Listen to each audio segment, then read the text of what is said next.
أشهد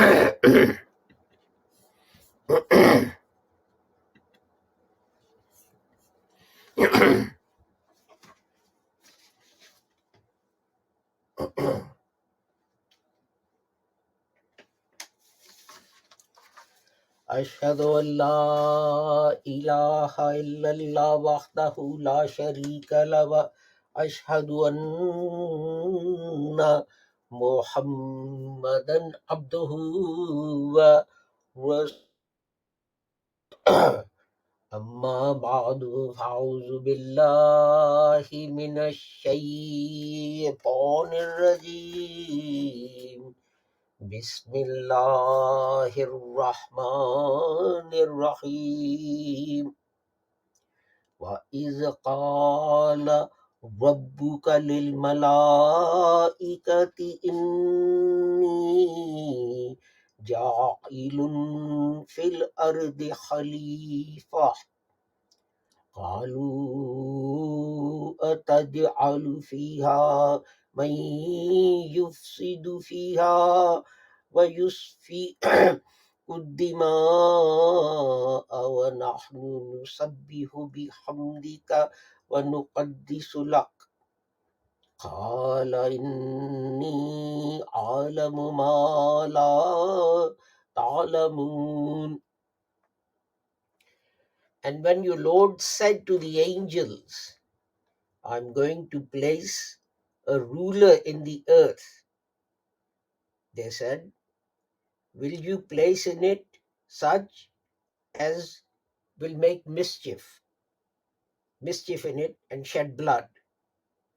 We celebrate your praise and extol your holiness. He said, surely I know what you know not. Sadaqallahul Aliyyul Azim. I chose this one verse. There are continuing verses, but I chose this one verse because of recent events reported on the news.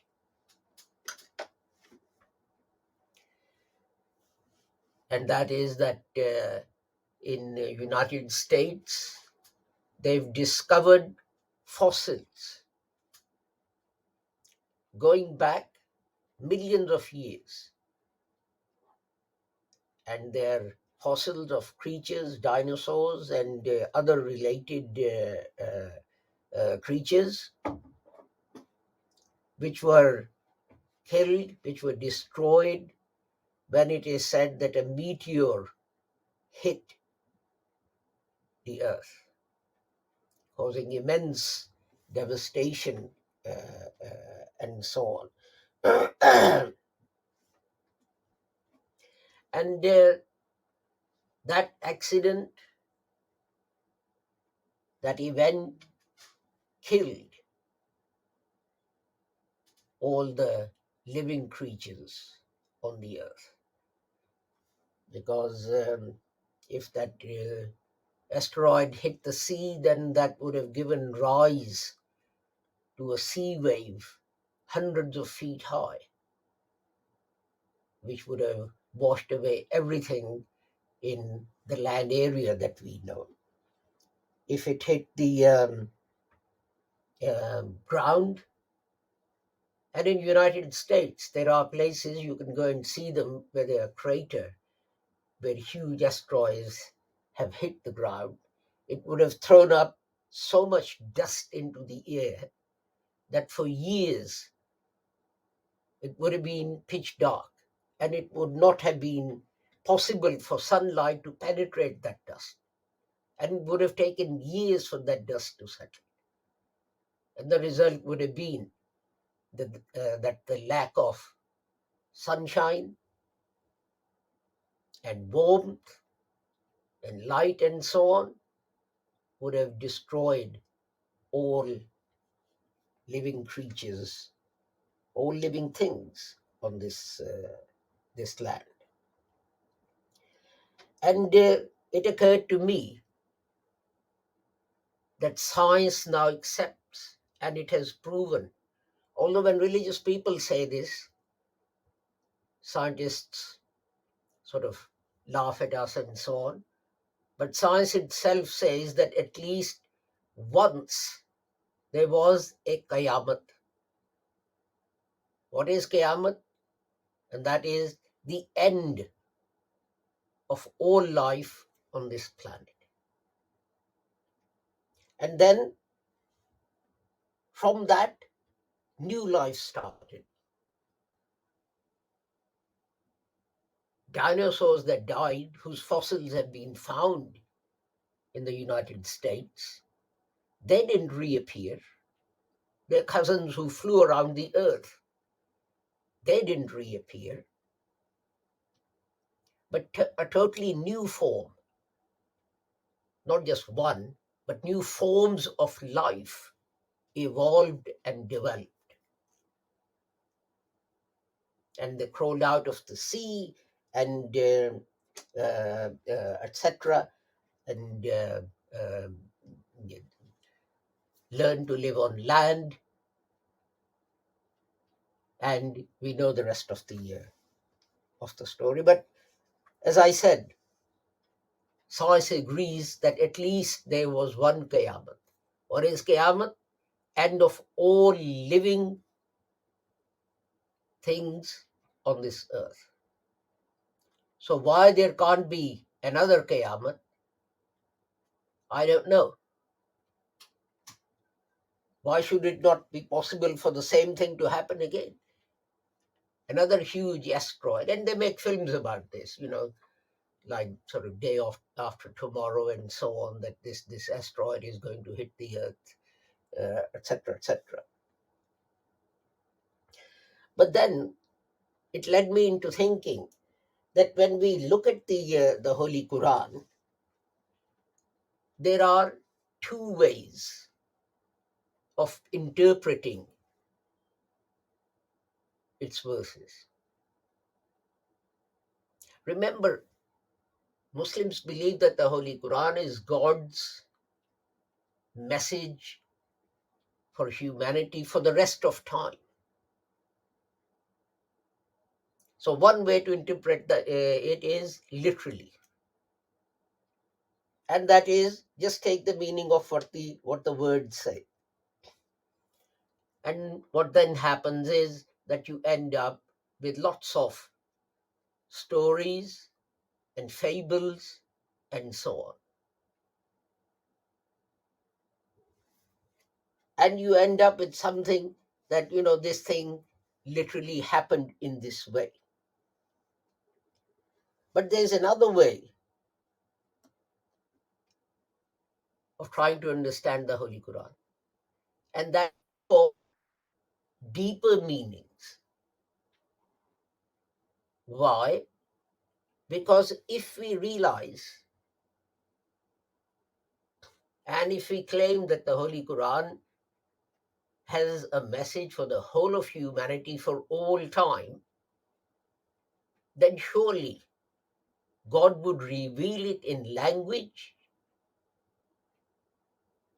which can be interpreted as human understanding of the universe changes. Otherwise, I mean, if you look at other holy scriptures and so on, which are very prescriptive in some of the things they say, then people object to them and they say, well, God didn't create the heaven and the earth in 7 days, the 6 days, and rested on the seventh and so on. And that is because that's a very prescriptive statement to make. This happened this way over this period of time, and that was it. It's very difficult to interpret that in any other way. And this is not just me saying that. The commentators of the Holy Quran who came 5, 6, 700 years ago, they looked into deeper meanings for the Holy Quran. One reason why Muslims are successful, and I don't mean winning lots of wars and conquering lots of countries. By successful, I mean successful in explaining the workings of the universe, was because they took the Holy Quran and they applied it to nature, and they said the Holy Quran says this, so let's look for evidence. And one interesting thing is that people in the West didn't accept the theory of evolution. Why? Because they said this is the Muhammadan theory of how humanity was created. That this is how Muslims say. And now the whole thing has been turned on its head, that Muslims have gone over to what other friends believed about creation, and people of other religions have come over towards Muslim thinking.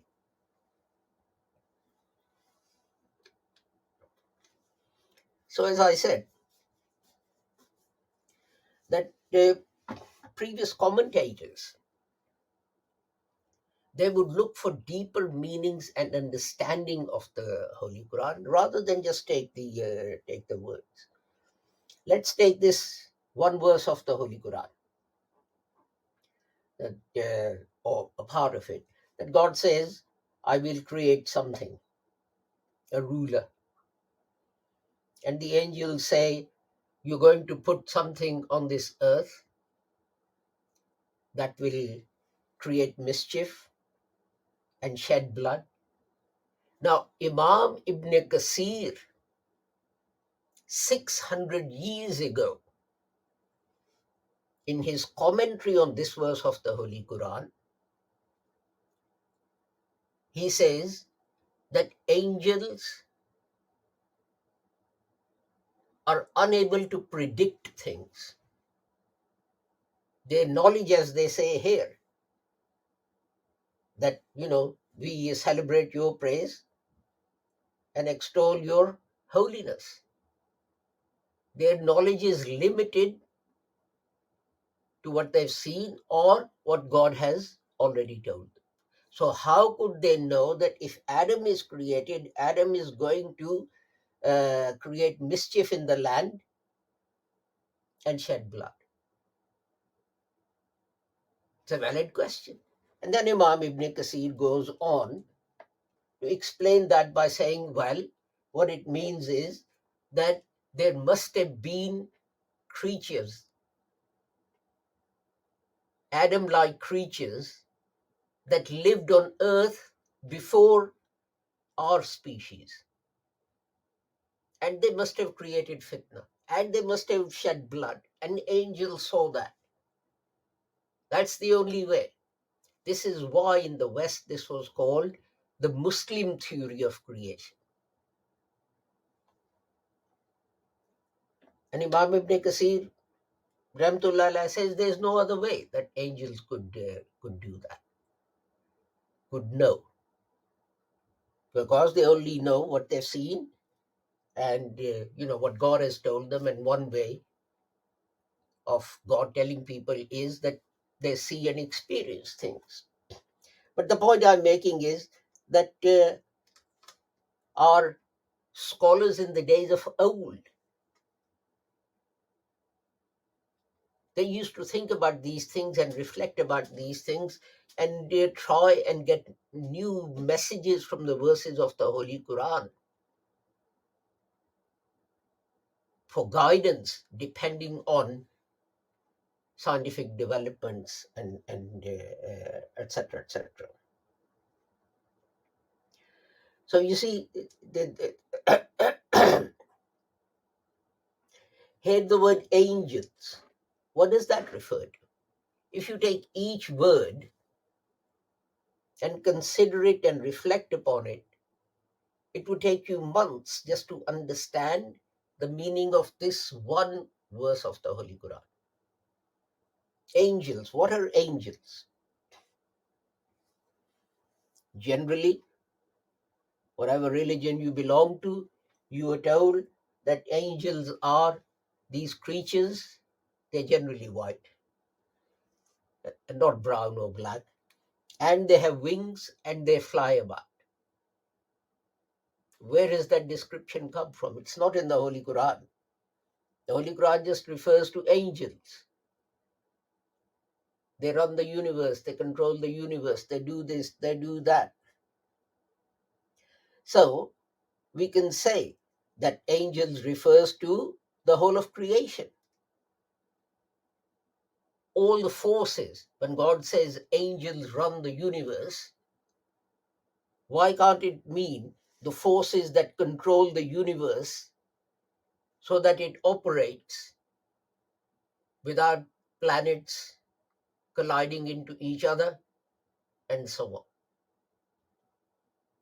So that is physical forces that we can see.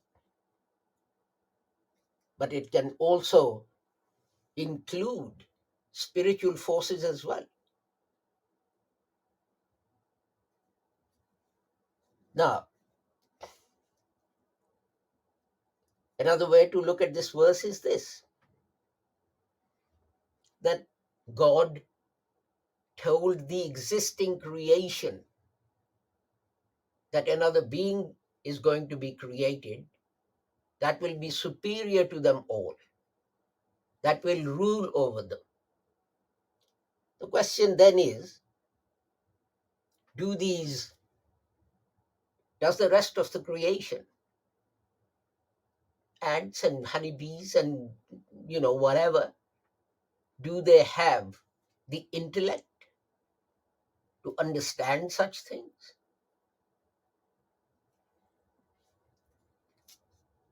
If you look at if you look at ants and the way they, you find that they're better organized than human beings, because what an ant does is for the whole colony, not just for itself. But humans do things just for themselves and not for others. This is why, if you read the Holy Quran, the whole emphasis is on making sacrifices for others. You want to see the man who brings religion to disgrace? He doesn't show affection to the orphan. He doesn't feed the poor. But oh, his prayers are long.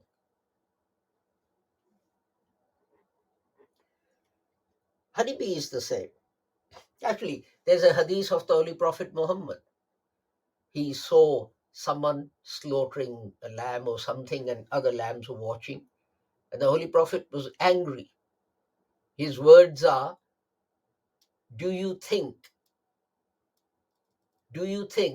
that they, that is, the rest of the lambs or uh, whatever animal it was, they don't feel?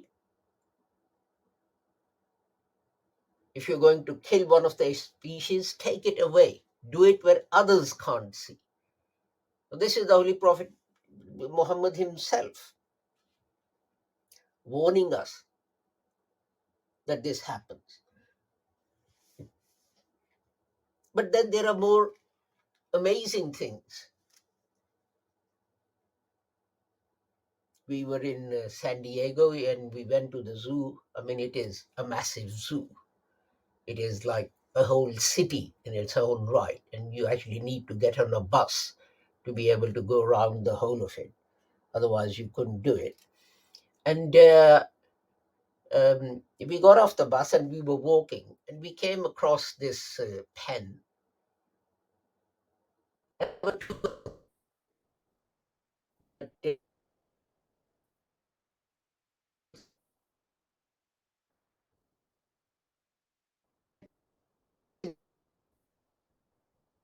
In this pen.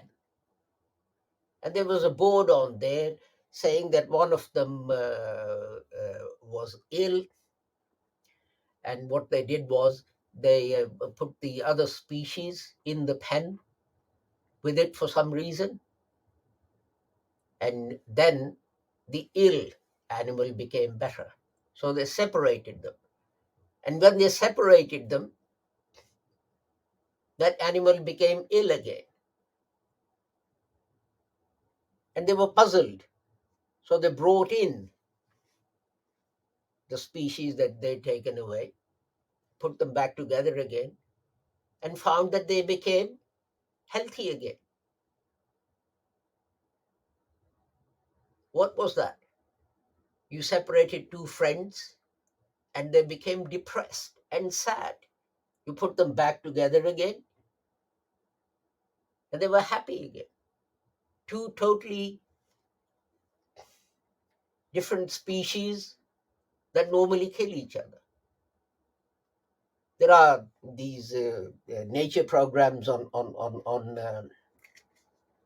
television, and they showed on that, they videoed a tigress that somehow became friendly with a lamb. And that tigress knew that other tigers would want to kill that lamb. And she would sit with the lamb and protect it. And when other tigers would come, she would growl at them and so on. And one day she was gone somewhere, and other tigers came and killed this lamb. And she came back and saw the lamb carcass, and she seemed to recognize it. And she sat next to it, and you could see tears flowing down her face. So, how can you say that animals don't feel? How can you say that animals don't have the intellect? They may not have the intellect to lie and cheat and deprive people of their rights and so on, but they certainly know and understand.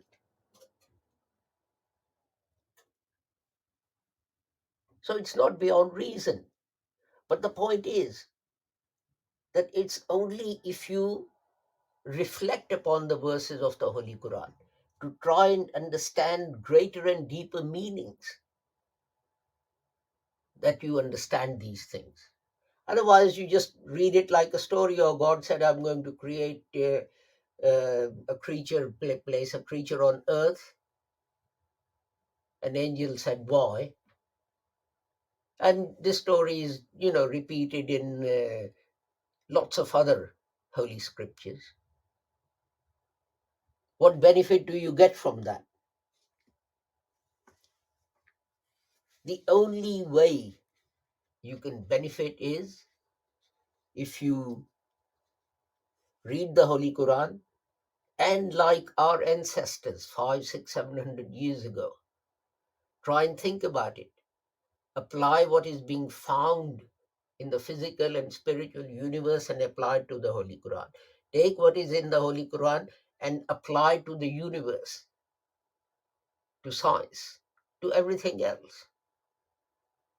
But sadly, Muslims have become enemies of science rather than what the Holy Quran says, that they should learn how the universe operates and they should use it for their benefit, etc.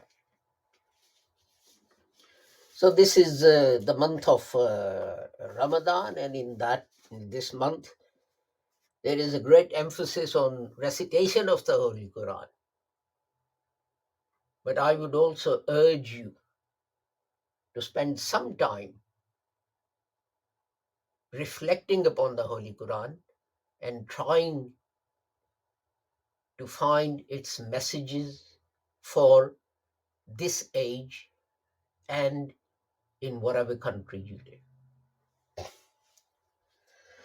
Barakallahu lana wa lakum fil Qur'anil azim wa nafa'ana wa iyyakum bil ayati wa zikril hakim innahu ta'ala jawadun karimun malikun warufur rahim.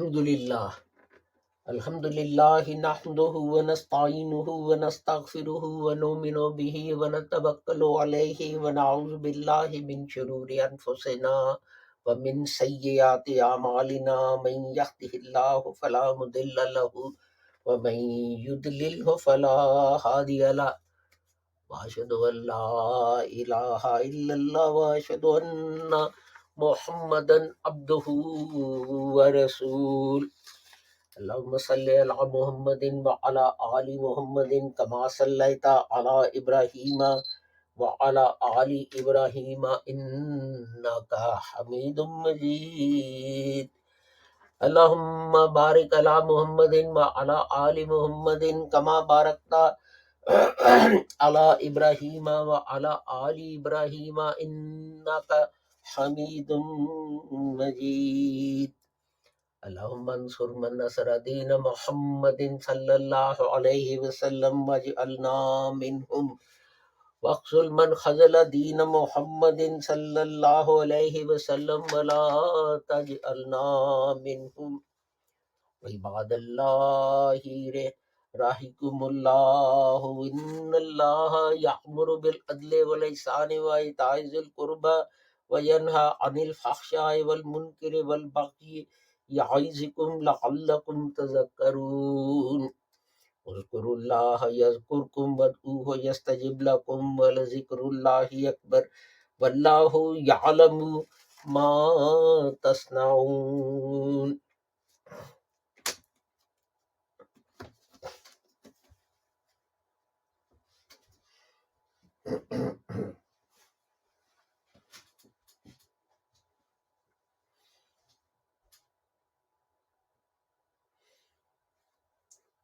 اللہ اکبر اشہد ان لا الہ الا اللہ اشہد ان محمد رسول اللہ حی علی الصلاۃ حی علی الفلاح قد قامت الصلاۃ قد قامت الصلاۃ اللہ اکبر لا الہ الا اللہ اللہ اکبر.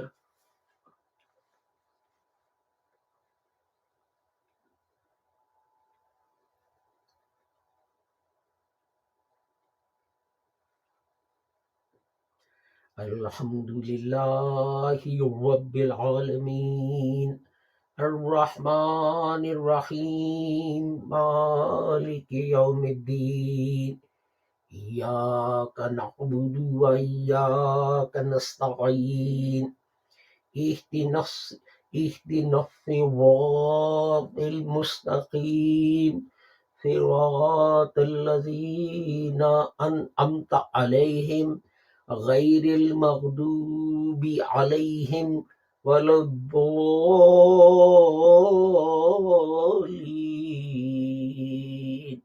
آمین.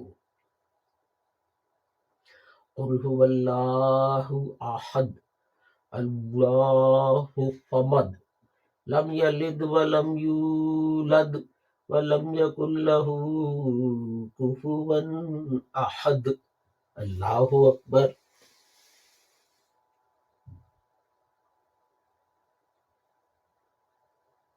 سمع اللہ لمن حمدہ. اللہ اکبر.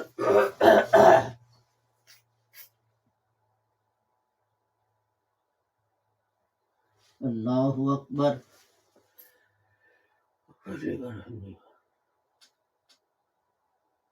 اللہ اکبر.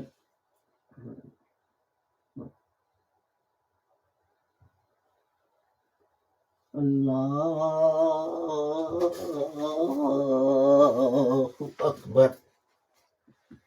الحمد للہ رب العالمین الرحمن الرحیم مالک یوم الدین ایاک نعبد و ایاک نستعین اهدنا الصراط المستقیم صراط الذین انعمت علیہم غیر المغضوب علیہم ولا الضالین آمین.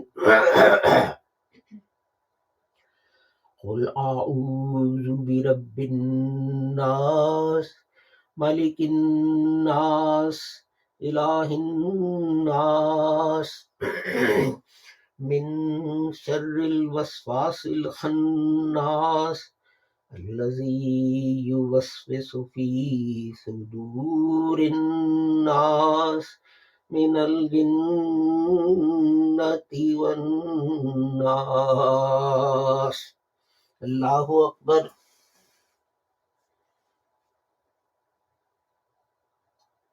سمع اللہ لمن حمدہ.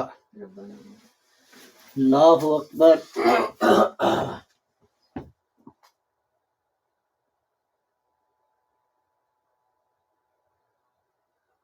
اللہ اکبر.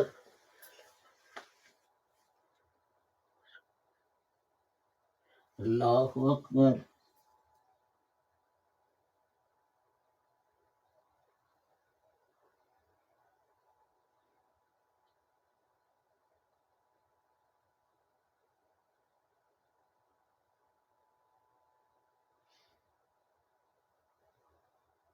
اللہ اکبر.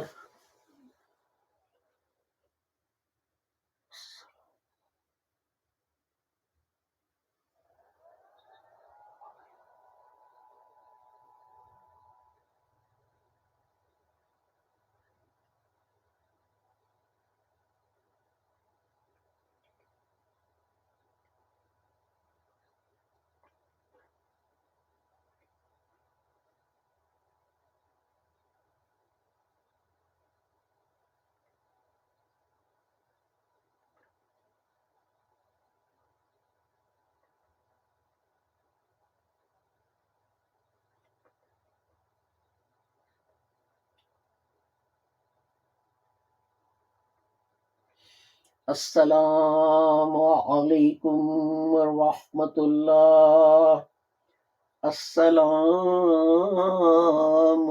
علیکم ورحمۃ اللہ.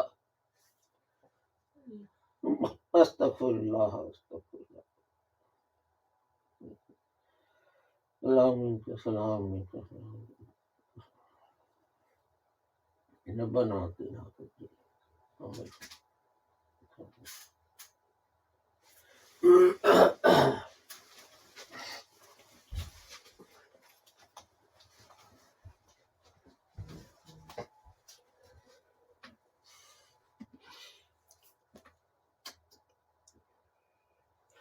Thank you for joining us for today's Friday service. I apologize for the gap in our broadcasting service, which was due to my absence. And I hope we'll continue now for the foreseeable future, bringing you these broadcasts regularly. I forgot to mention one thing, and that is that Hazrat Amir is in hospital, and also our brother from Italy, Abdul Jaleel. He is very ill. He, I understand, had a brain tumor for which he had surgery, and he's also now undergoing chemotherapy, which is very painful. So I urge you to pray for Hazrat Amir and Brother Abdul Jaleel